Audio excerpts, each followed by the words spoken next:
This podcast right here is going extremely viral just in a few days. I watched this video, or listened rather, to this podcast the other day at work about this Freemason guy that was not only a Freemasonist, but he was a Satanist and involved and even into the Church of Mormonism, where he goes into great detail about the secrets behind Freemasonry, the occultic ties to the Mormon Church and how it got its start, and is even still operating in Satanism.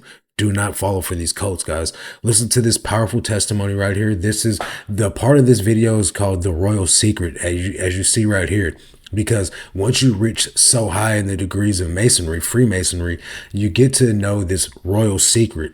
And this is where the really wicked, spooky, demonic stuff happens. Because make no mistake about it, there are Christian people that are in the Freemasons and they have the wool pulled over their eyes and don't know that this is a demonic organization that they're in. These Christian men honestly think it's just some good old boys club and it's just totally innocent, but it's not. It's just as evil and wicked as fraternities are and sororities and just all this stuff that we need to have discernment. We need to pray for. We need to have wisdom with, because you could be coming into agreement with some stuff that you have no business being involved in. Listen to this evil, wicked secret, guys. All right. Now we talked about the 33rd degree Mason. People usually are like, that's the highest level of Freemasonry that there is. There's also a bunch of people that talk about, there's secrets in Freemasonry that a lot of people don't know about, and you have to, be deemed worthy to be told these secrets. You became a 33rd degree Mason, and you eventually joined this secret group or secret order or whatever you want to call it. Can you explain what that is? Okay. Well, beyond what we've just been talking about, over in Europe, there's what's called the Rite of Memphis Mithraeum, and that is 360 degrees beyond what's I've already discussed, and most Masons don't even know about that. Now, I got up to the if memory serves, 96 degree, and because how I did that is there was a group in Chicago where they were involved with that thing, because Chicago was and probably still is a major nexus of Satanism. Most people don't know that.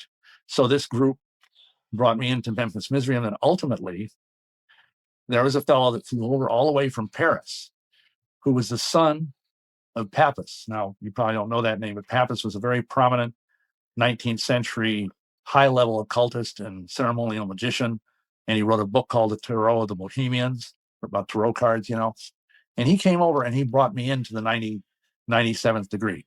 And this is where you get into the really deep stuff, the ideas behind sexual alchemy, how to supposedly live forever, all this creepy stuff. Anyway, I would go up to these guys that had been in the Scottish Rite forever, older men that were in their 60s, and I'd say, okay, I'm now a sublime prince of the royal secret.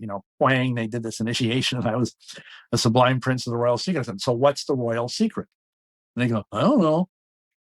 Now, whether they were just feigning ignorance, because at this time I was like in my late 20s, or what, I don't know.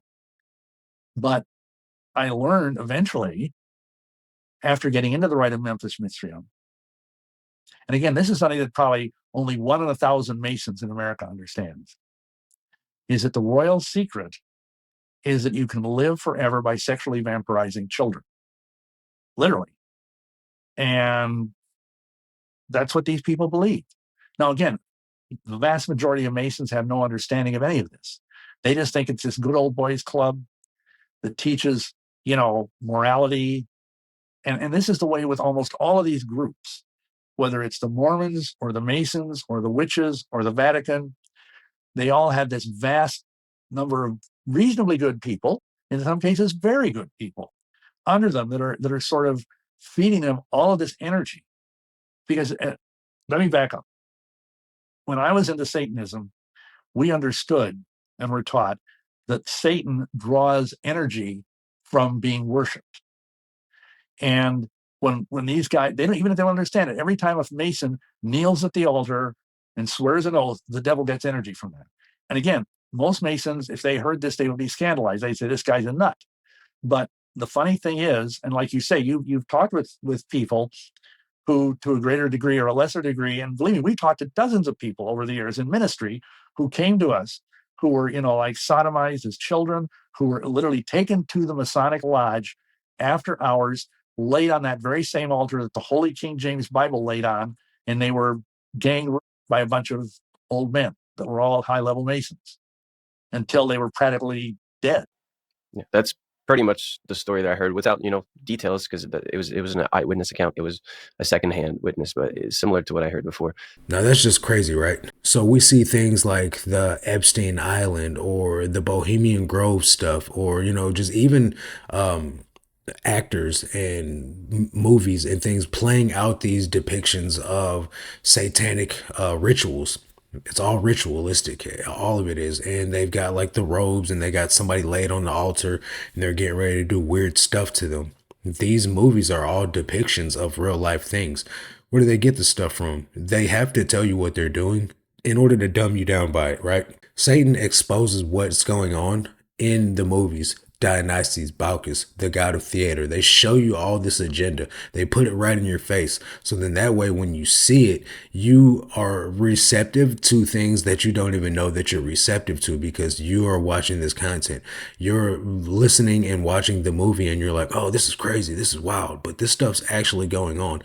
And so you come into agreement with this type of stuff when you see it and you don't do anything about it. You don't stop watching it. You refuse to indulge in that type of behavior or that type of content, or just watching a movie because it's twisted. And like this guy said, 1 in 1,000 of these members know this. So this is a royal secret that goes back hundreds of years, right?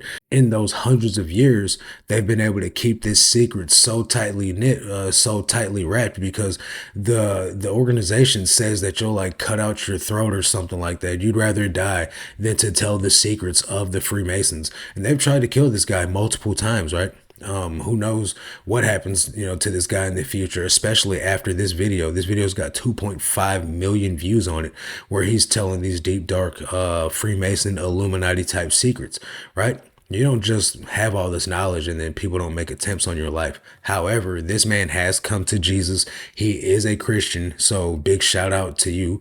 I will leave a link to this video in the description. And in that video description, there are links to this guy's YouTube channel as well, to where you guys can check out his content and just see what he's got to say about Satanism, about Mormonism, about the Freemasonry. Because guys, this stuff is demonic. There's a lot of stuff going on out there. And if we are not fully equipped and prepared by doing our own research, we will come to agreement with some stuff that we don't even know is demonic. That's going to do it for this one. I'll catch you guys on the next one. Until then, God bless.